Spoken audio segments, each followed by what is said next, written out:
Xin chào tất cả các bác. Chỗ em 2 ngày hôm nay trời mưa các bác ạ. Mưa không phải là quá lớn. Lượng mưa như thế này thì phải nói là rất tốt cho cây các bác nhé. Chỉ cần sau 1-2 ngày thôi là nhìn những cái cây nó sẽ khác biệt rất là nhiều. Lượng nước mưa thì nó cứ thánh thót vừa phải như thế này các bác này. Đây cũng tạo cho em một cái cảm giác rất là khác biệt luôn so với trước kia. Trước kia thì khi mình làm những vườn lan thì đa phần là có mái, bởi vì nhiều tính chất đảm bảo cái độ an toàn cũng như mang lại cái sự ổn định cho cây. Tuy nhiên thì vẫn khao khát để cho cây được tắm mưa các bác ạ. Còn khi ra ngoài Bắc thì khu vườn ban công này của em hoàn toàn cây có thể được tắm mưa. Với những cái lượng mưa nhỏ như thế này thì em sẽ kéo bạt các bác nhé, để cho cây được lượng nước mưa nhiều và tốt nhất. Có những cây để ở phía bên trong thì em cũng mang ra để ở khu vực bên ngoài đây các bác này. Nếu như bác nào mà để ý mình trồng cây ở ngoài trời thì sẽ thấy đối với những ngày mà nắng nóng thì mình nhìn thấy cây rất là tội. Nhưng mà khi mà trời mưa, đặc biệt là mưa phùn nhỏ như thế này thì chỉ cần sáng hôm sau thôi đã nhìn thấy cây rất là khác rồi các bác ạ. Rất là tốt. Đối với nước mưa thì có rất nhiều khoáng và chất, đặc biệt là có một cái hàm lượng đạm bổ sung cho cây. Mưa thì tốt như vậy đấy các bác, nhưng mà nó cũng có hai mặt của nó. Khi mà lượng nước mưa vừa phải thì lại rất tuyệt vời cho cây, nhưng mà khi mà mưa quá nhiều, quá lâu hoặc là quá lớn thì lại ảnh hưởng cây cũng không phải là ít, đặc biệt là sinh ra cái bệnh thối nhũn đấy các bác. Xuất phát từ việc khi mưa nhiều thì thường là tăng cái độ ẩm, mà khi tăng độ ẩm lên thì dẫn đến là khuẩn sẽ phát triển cực kỳ mạnh luôn. Và đối với những cái cây mà có những cái vấn đề, ví dụ như là có vết thương hở do côn trùng, thì đấy là một cái điều kiện để cho khuẩn nấm tấn công vào cây và sinh ra những cái bệnh. Với những người làm vườn thì những cơn mưa nhẹ nó giống như là liều thuốc bổ vậy, nó làm cho cây mát mẻ, lấy được nhiều dưỡng chất hơn. Đấy chính là lý do mà sau cơn mưa thì thường là cây sẽ phát triển rất là mạnh đấy các bác. Em cho các bác xem cái dàn dưa lưới mà em trồng trong thùng xốp này này. Đấy, các bác quan sát những cái ngọn ở phía trên ấy. Ngày hôm qua và ngày hôm nay có mưa và những cái ngọn của nó đã có dấu hiệu bị đổ rập rồi.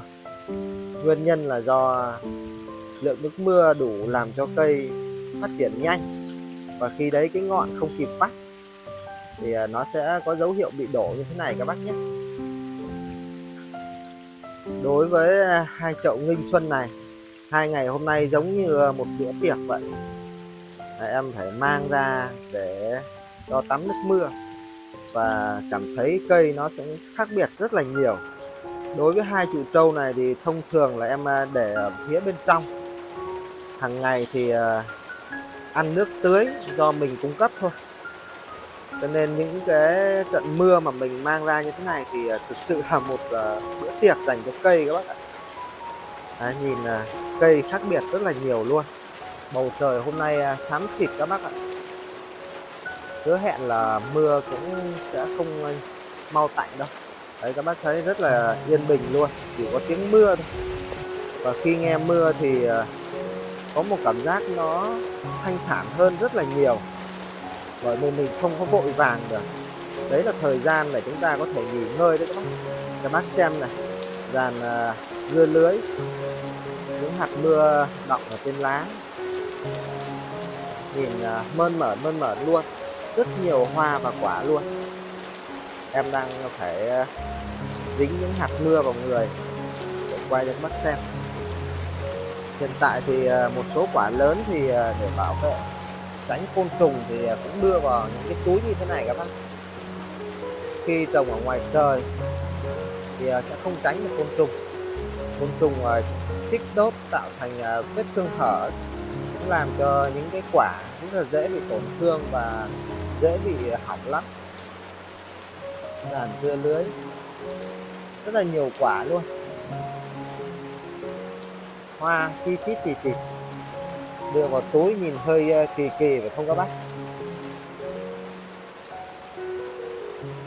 Còn góc bên đây là những cây dưa chuột.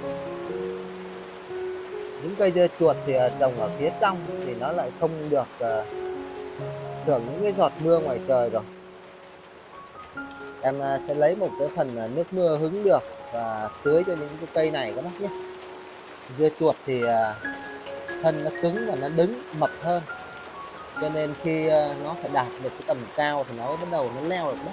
Những cây bên trong này nó khác với cây dưa lưới đó.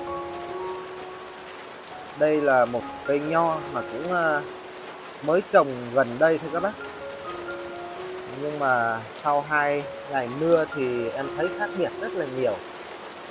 Đây đang lên này, khác biệt rất là nhiều luôn. Đây cũng thế. Khi chúng ta trồng cây thì nếu mà yêu cây thì cần cây thay đổi một chút thì chúng ta cũng có thể cảm nhận được từ màu sắc của lá đến sự phát triển của cây rất là rõ ràng luôn.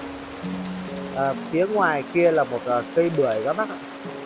Cây bưởi này là một kỷ niệm thời gian ở Buôn Hồ, nó gắn liền với mình tầm 2 năm, nhưng mà khi đi về đồ đạc thì để lại rất là nhiều, nhưng cây bưởi vẫn phải mang về các bác ạ. Ở quê thì bưởi nhiều lắm, nhưng cái gì nó thuộc về kỷ niệm thì cố gắng giữ lại. Cây bưởi đang được hồi đấy các bác, màu lá và những cái lá mới, chồi mới đang lên này các bác, rất là tuyệt vời. Khi mà trời mưa ấy, thì chúng ta lại có cái thời gian để nhìn ngắm những cái gì mà nó nhỏ nhất các bác ạ. Thì đây là những cái cây xương rồng, nó đang nụ và chuẩn bị hoa này các bác. Bình thường nếu mà bận rộn thì cũng ít để ý, nhưng mà nhờ có trời mưa thì mình lại có thời gian để quan sát, để thấy được những cái gì mà nó rất là nhỏ bé nhưng mà nó đang có sự thay đổi rất là lớn. Đó là ra hoa. Bên cạnh đây thì cũng có một cây nữa các bác này. Đấy, đã nở hoa rồi. Bông hoa xương rồng thì trước kia em không biết đâu, mà khi về quê thì mình đã bắt đầu mình trồng một số ít những cái cây, và bây giờ cũng trở thành nhiều rồi các bác ạ, cũng khá là thú vị luôn. Đối với những cái gì đó nó nhỏ, nhưng nếu chúng ta nhìn sâu ở bên trong thì thấy nó cũng không phải là tệ đâu các bác ạ. Và bên đây cũng có một cây nữa các bác ạ. Khi mà làm vườn ban công thì việc đầu tiên là em nghĩ đến là trồng những cây xương rồng, bởi vì xương rồng là một cây rất là khỏe, nó có thể chịu đựng được hạn, nóng, thiếu nước. Thì mình muốn xây dựng quần thể cây thì đầu tiên mình phải nghĩ đến những cái cây mà có cái độ khỏe như vậy các bác ạ. Em đã kéo một phần bạt rồi các bác ạ, bây giờ em có thể ra vườn được rồi. Mình chủ động được trong mọi tình huống, đó là khi cần thiết thì có thể kéo lại đi ra ngoài vườn một cách rất là bình thường luôn. Các bác nhìn thấy những cây rau này, khi có nước mưa vào thì sẽ khác đi rất là nhiều luôn. Mình tưới không thể nào bằng được mưa đâu các bác. 2 hôm trước thì em có quay mấy cái khay rau muống này, thì sau 2 ngày rồi mà đã không có thể nhận ra được. Cây bây giờ đã phát triển rất là khác. Đối với khi trời mưa như thế này, nhất là sau cơn mưa mà chúng ta bỏ một cái lượng phân ấy, vừa đủ ấy, thì cây nó sẽ hấp thụ rất là tốt luôn các bác nhé. Đây, hôm qua thì bà xã em mới bỏ phân này, các bác nhìn thấy những hạt phân trắng trắng ở phía dưới. Sử dụng phân để bổ trợ khi cây nó khỏe, nó cảm thấy thoải mái nhất thì chúng ta hỗ trợ phân, đó là cái lúc mà cây nó sẽ hấp thụ được tốt nhất các bác ạ. 2 hôm trước thì em đăng tải video có quay về một cái cây hoa màu tím. Thì hôm nay thì em lại nhận được một cái bình luận rất là tuyệt vời, đó là các bác đã cung cấp cái tên của cây hoa này cho em. Bởi vì trong trước thì em có nói rằng là em quên không nhớ cái tên của cái cây hoa tím này luôn. Đây là cây chữ ngọc các bác ạ. Chính nhờ cộng đồng, những người theo dõi cũng như là những anh em khi mà chơi cây gắn kết được với nhau thì từ đấy chúng ta sẽ bổ sung cho nhau để có những cái thông tin rất là cần thiết. Vì nguyên tắc của mình chăm sóc chơi một cái cây nào đó thì cái việc đầu tiên là mình phải biết được cái tên, để từ đấy thì mình xem những anh em đi trước người ta đã thực hiện chăm sóc và có những cái chia sẻ hướng dẫn những cái điểm nào mà chúng ta cần lưu ý khi chăm sóc cái cây này. Đấy, rất là cảm ơn một bác đã để lại bình luận để cho em được nắm được tên của cây này nhé. Nãy ở xa thì em không quay được cận cảnh cái cây dưa lưới, thì bây giờ em đi ra ngoài này để cho các bác xem. Sau chỉ có 2 ngày mưa thôi mà cái ngọn này nó đã phi lên như thế này luôn, nó ra hẳn ngoài luôn các bác ạ. Và một cái ngọn nữa nó cũng đi từ đây, nó phát thân ra tận đây luôn. Thì từ đấy chúng ta mới thấy rằng là khi mà trời mưa thì cây cối nó sẽ phát triển với cái tốc độ như thế nào, rất là khủng khiếp luôn các bác ạ. Cái ngọn này cũng đang phi lên.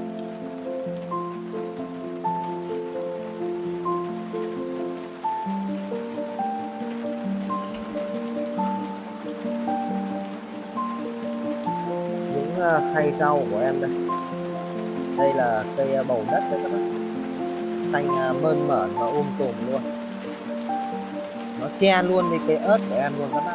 Trong đây có một cây ớt đấy, quả kìa. Đối với dàn cà chua này thì cũng đến thời kỳ cỗi của cây rồi các bác ạ. Em trồng cũng hình như cũng hơn 3 tháng rồi, ăn quả nó rất là nhiều luôn rồi các bác nhé.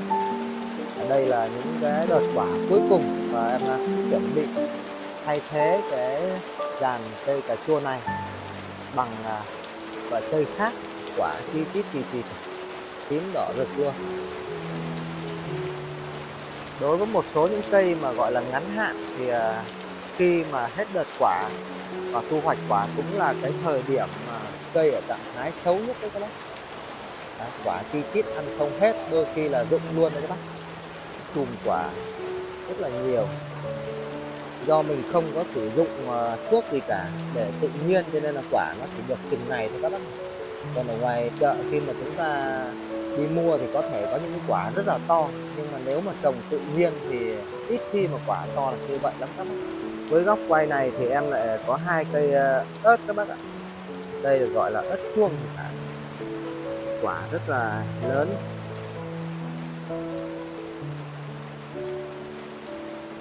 Cũng rất là dễ trồng các bác nhé. Lại tiếp tục ra một lứa hoa mới. Và bên đây cũng khá là nhiều quả luôn, rất là thú vị. Cuộc sống ở quê thì chỉ cần vậy thôi các bác ạ. Ở góc này thì có những quả cà chua bi các bác ạ. Có những cái thời điểm mà quả nó khủng khiếp luôn, mà đến nỗi gãy ở cành luôn các bác. Em cũng phải sử dụng những cái que để nẹp, chứ phần không là nó không chịu được. Đây cũng là cái giai đoạn là đợt quả cuối cùng rồi. Những cái chậu lan em để đây, trời mưa nó phi lên các cái ngọn lan. Như vậy là ngoài Bắc vẫn có thể trồng được lan bình thường các bác nhé. Góc quay này thì em có một cái chậu hoa đồng tiền. Có lẽ nó sẽ rất là nhiều màu, bởi vì đây là một những cái cây mà người ta chơi hoa xong vứt bỏ ngoài đường, và bà xã em đã mang về để thực hiện trồng và chăm sóc lại. Cái ngày mang về thì có lẽ người ta chơi hoa và người ta vứt lâu rồi, cho nên là nhìn nó khủng khiếp luôn. Nhưng mà bây giờ thì đã có màu xanh trở lại rồi các bác ạ. Đối với những cái cây nó đẹp hay không là cũng một phần rất là lớn ở người chăm sóc nữa đấy. Lúc nào em sẽ cho các bác xem về cái câu chuyện của những cái khóm hoa đồng tiền này, nhất là khi mà cây đã ra hoa. Và đấy cũng là cái thời khắc mà mình có nhiều cảm xúc để chia sẻ các bác cái câu chuyện về những chậu hoa đồng tiền nhé. Trời thì cũng có lẽ gần hết mưa rồi, cho nên em sẽ dừng video ở đây. Em chúc tất cả các bác thật nhiều niềm vui và sức khỏe. chúng ta yêu những gì mà chúng ta đang có. Em hẹn gặp lại các bác ở video sau.